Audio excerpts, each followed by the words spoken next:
When Muhammad went to Medina, he instructed his followers to observe Ashura as a holy day of fasting, as well as to pray towards Jerusalem.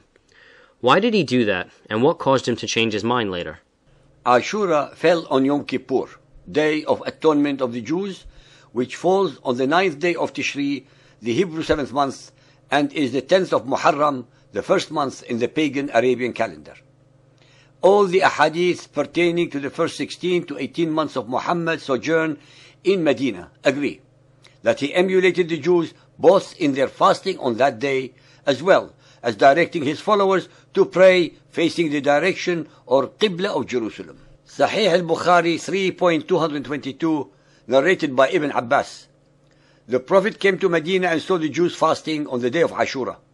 He asked them about that. They replied, "This is a good day, the day on which Allah rescued Bani Israel from their enemy. So Moses fasted this day." The Prophet said, "We have more claim over Moses than you." So the Prophet fasted on that day and ordered the Muslims to fast on that day. On what logical or moral basis did Muhammad claim superiority over Moses than the Jews?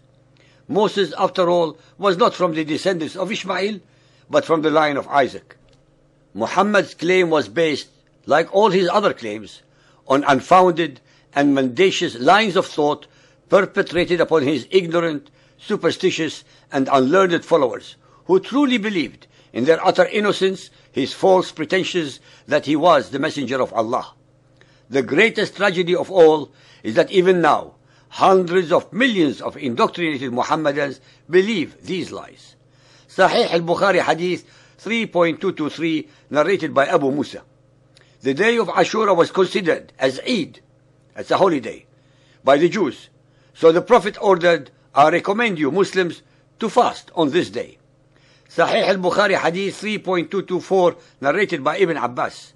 I never saw the Prophet seeking to fast on a day more preferable to him than this day, the day of Ashura, or this month, i.e. the month of Ramadan. Sahih Muslim Hadith 2514, narrated by Jabir ibn Samura.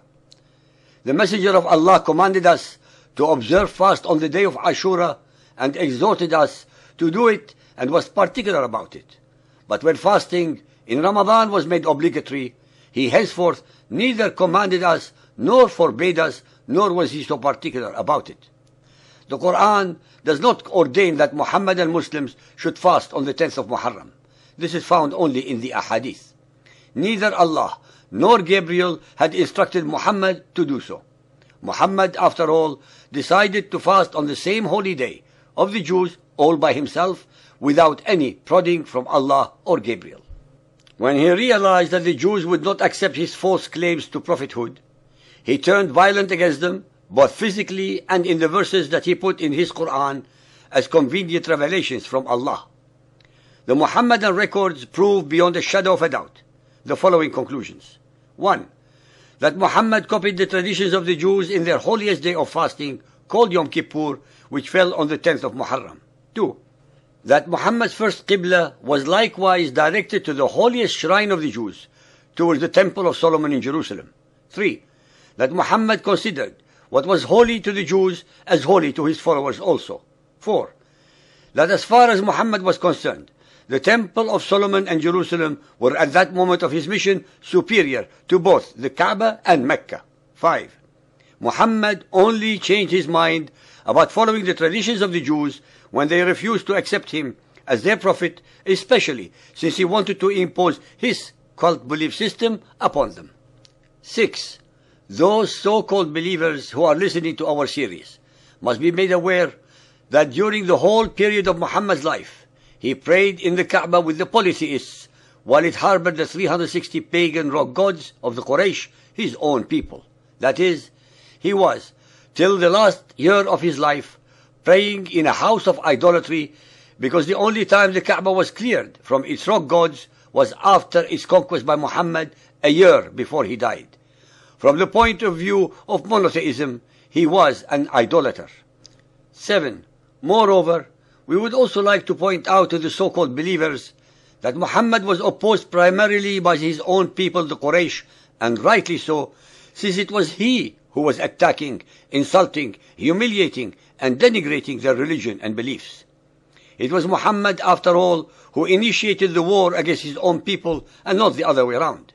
Can any follower of Muhammad of today tell us what would happen to any Muhammadan who would attack Islam in public in any Muhammadan state? In fact, the Quraysh were wrong to tolerate Muhammad's aggression against their beliefs. Their act of mercy cost them in the end their subjugation to his cult. Finally, and as we have shown earlier, all the verses in the Quran are the product of Muhammad's own imagination and misunderstanding of the Bible and have absolutely nothing whatsoever to do with any divine being. Muhammad, Allah, Gabriel, and Satan are all manifestations of Muhammad, the sole author of the Quran.